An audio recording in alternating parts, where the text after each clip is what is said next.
Hey everyone, Xandamir with another D&D Basics. This time I'll be going over the monk.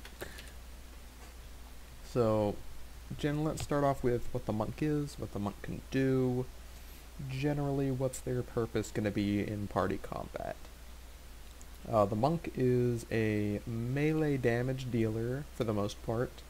The monk's main role in the party really is going to be to just run up with and pretty much just destroy the enemy.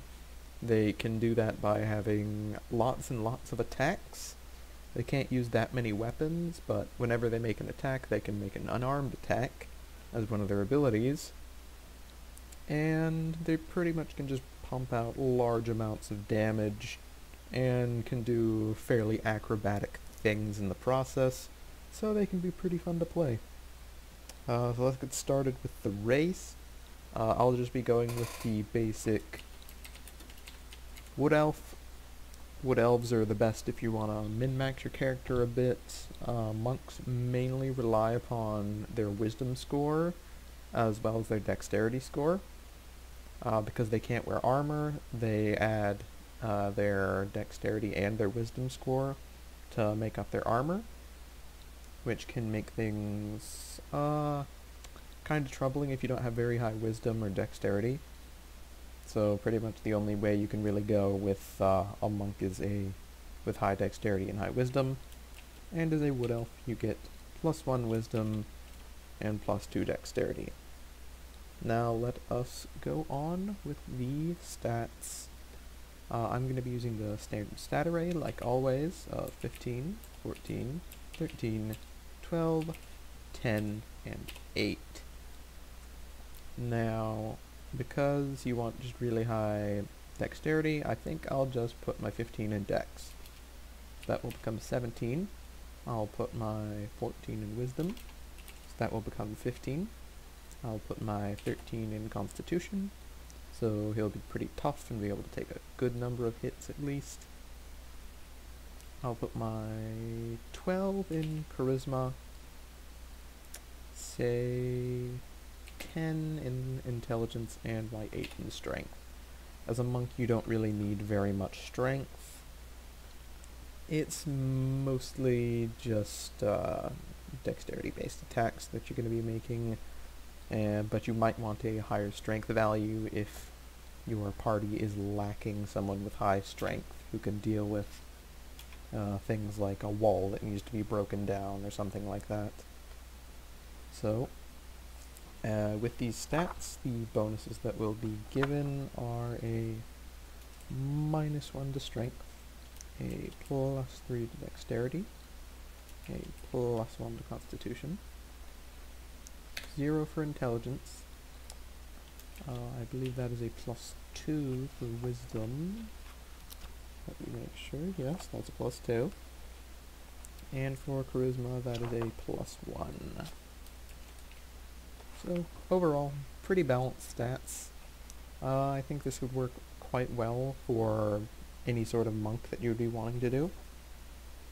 So let's move on to the race features of the Wood Elf. So as a Wood Elf, you have 30 for your walking speed. Well, that's the base for elves. Wood Elves actually get +1 more, so they get 35 feet, or 7 spaces instead of 6. This is all the better for monks because you can move further, things like that. Pretty much the way you want to do things as a monk is to just close the gap as quickly as possible. So, as a monk, as a elf, you have dark vision. I've put this in other videos, but I'll put it in again. Can see 60 feet in dim light as if bright, and 60 feet in darkness as if dim light. A lot of races have dark vision. Your dungeon master might not want you to have dark vision because it just makes things a bit more complex. but it's a race feature in the book, so I'll be putting it down. Next skill from the race is keen senses, proficient in perception. This is quite useful because it gives you a perception bonus, and you can use your other skills elsewhere. Next one is ancestry. Alright, this gives you advantage against charm, magic, and can't be magically. And cannot be put to sleep by magic. Another just general, somewhat useful thing. You have to remember to use this in case the DM is using sleep magic on you or trying to charm you. But if you can remember to use it, it's quite useful. Alright, next is elf weapon training. It means you're proficient in long sword, short sword, short bow, and long bow.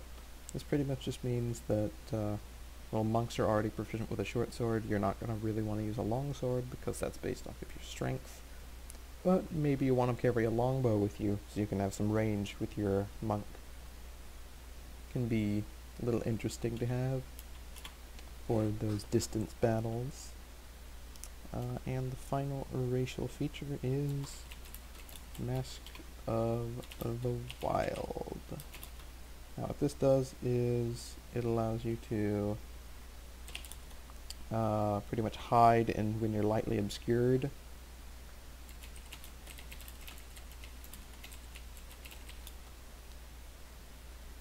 In like fully, it's pretty much if you're hiding behind like a bush or something, you can hide in where normally other people wouldn't be able to hide. You can hide in plain sight if there's heavy rain. Pretty much even if there's snow or mist or anything else like that. It just means that you're going to be stealthier and be able to ambush things a bit easier. That's nothing to say about what your party can do for sneaking, but it's there. I'm not sure how often that'll really be put into practice. Alright, now on to the actual monk features and proficiencies, etc., etc.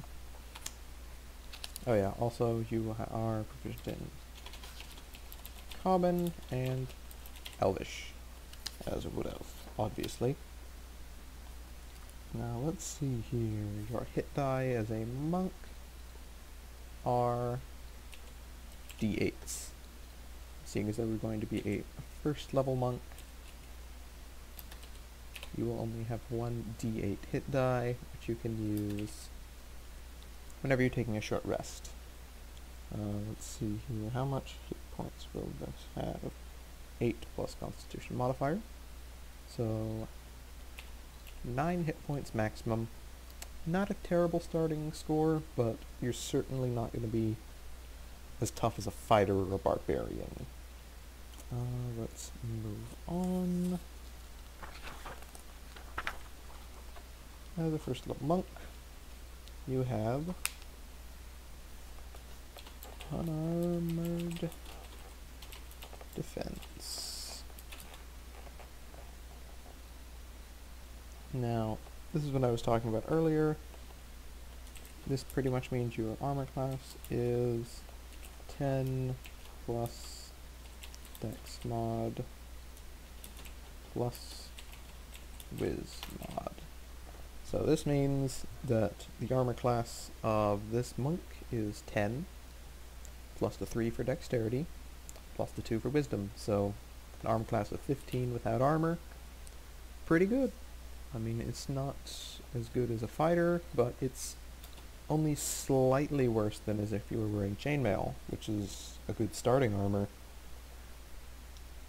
So, quite effective, really.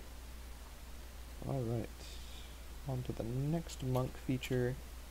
You have martial arts. Let's see here. Unarmed strikes deal 1d4 plus dex mod. Is it dex mod?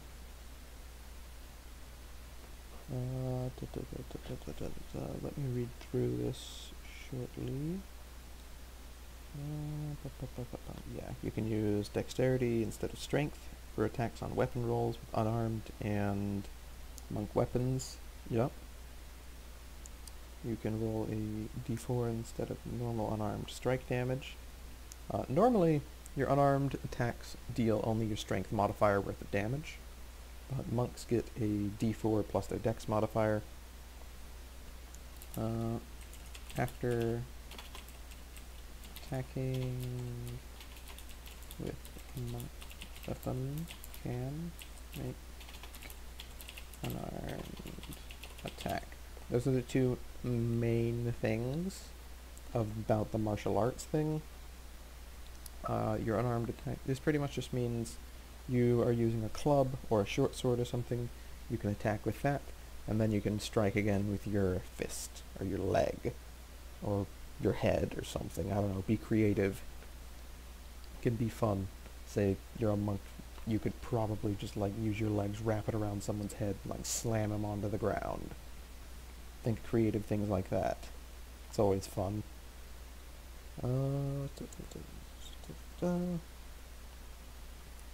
Let's see here, that's it for the first level monk features. Now let us move on to skills.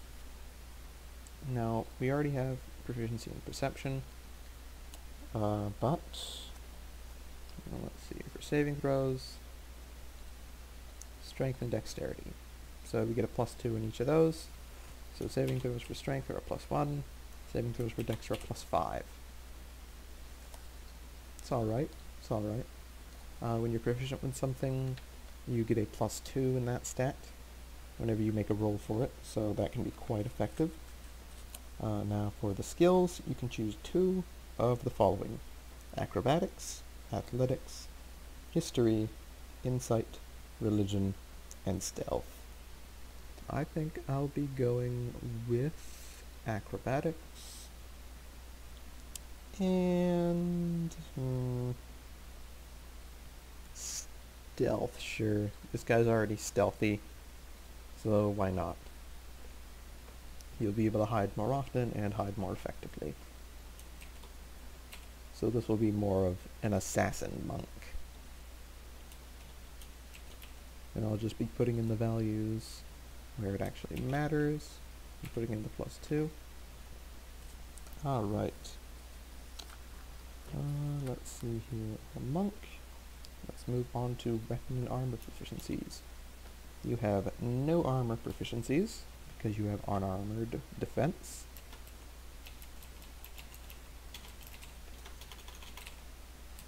But you have proficiency in simple weapons, short swords,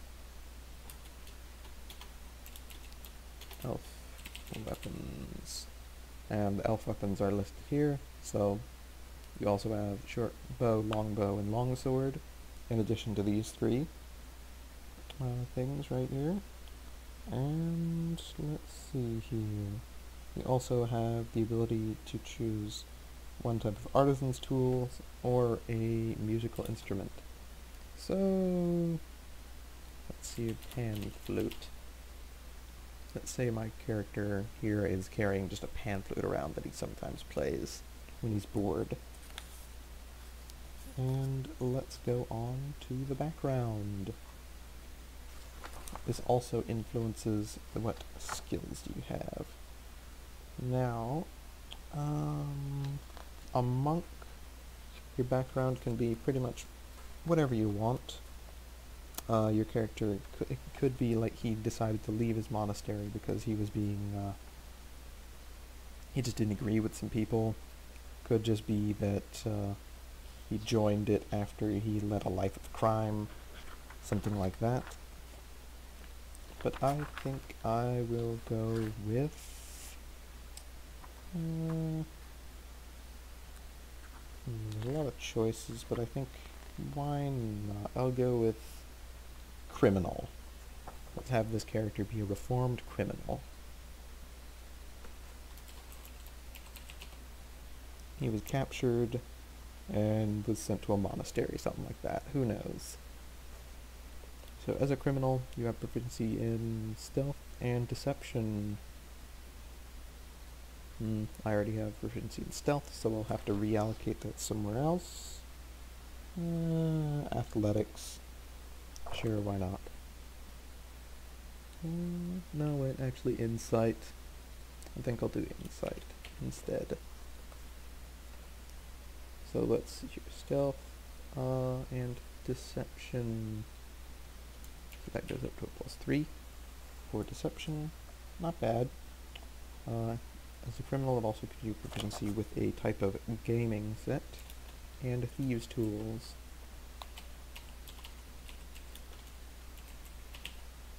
So this means this monk will be able to lockpick stuff. I mean, not bad, really. And let's say he's proficient in... he knows how to play some playing card games. Let's see here. As a criminal, you receive a crowbar, dark clothes that help you blend in with a hood, and 15 gold. Now the criminal things also gives you criminal contacts, so you would be able to have some NPCs that your character knows. Could be interesting. A former criminal monk. Alright, now let's move on to the equipment. Let's see here. As for the equipment, you can start off with a short sword or any simple weapon. Short sword's fine.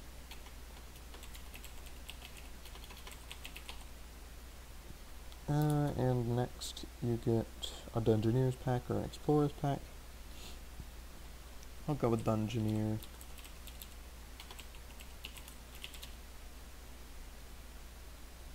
Alright, now if you want to look up what's actually in the Dungeoneer's kit, I'll just list it off and not really write it in. But inside the Dungeoneer's pack is... here we are on page 151. Dungeoneer's pack includes 12 gold coins. So that comes up to 27. It also includes a backpack, a crowbar, so this character will have 2 crowbars, in case one breaks, I guess. A hammer, 10 pythons, which are used for climbing. You smash them into a wall. 10 torches, a tinderbox, 10 days worth of rations, a water skin, and 50 feet of rope.